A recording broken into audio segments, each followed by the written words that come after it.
महाराष्ट्र में एनडीए को लग सकता है बड़ा झटका। एक सर्वे में हुआ बड़ा खुलासा, मची अफरा तफरी। दरअसल आपको बता दें, लोकसभा चुनाव 2024 के लिए सभी राजनीतिक दल तैयारियों में जुटे हुए हैं। लोकसभा सीटों के मामले में देश में उत्तर प्रदेश के बाद दूसरे नंबर पर आने वाला महाराष्ट्र में बड़े उलटफेर का अनुमान सामने आया है। इंडिया टुडे सी वोटर सर्वे ने महाराष्ट्र में तमाम राजनीतिक उठापटक के बाद लोकसभा चुनाव में भी उलटफेर का अनुमान व्यक्त किया है।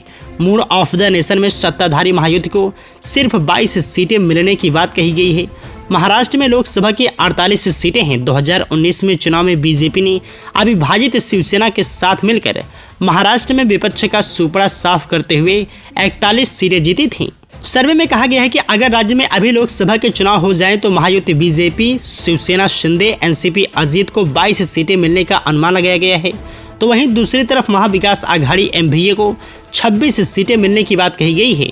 अभी तक जो दूसरे सर्वे आए हैं उनमें महायुति यानी एनडीए को आगे दिखाया गया था, लेकिन सी वोटर के सर्वे में अलग निष्कर्ष सामने आया है।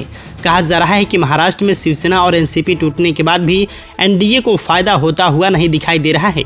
महाराष्ट्र में लोकसभा के चुनाव को वहां के क्षेत्रीय दलों के लिए काफ़ी अहम माना जा रहा है, क्योंकि इस साल के अंत में राज्य में लोकसभा चुनाव भी होंगे। ऐसे में एनसीपी और शिवसेना के दोनों खेमों की ताकत की परीक्षा लोकसभा चुनाव में होगी। इसी के साथ आपको बताते चले कि 2019 में एनसीपी, कांग्रेस और बीजेपी शिवसेना के बीच आमने सामने की टक्कर हुई थी, लेकिन बीते 5 सालों में राज्य की राजनीति कई करवटें ले चुकी हैं। शिवसेना के बाद एनसीपी भी 2 खेमों में टूट चुकी है। एनसीपी और शिवसेना अब आधिकारिक तौर पर बीजेपी के साथ है, तो वहीं राज्य में शिवसेना उद्धव बाला साहेब ठाकरे और एनसीपी शरद चंद्र पवार का गठन हुआ है।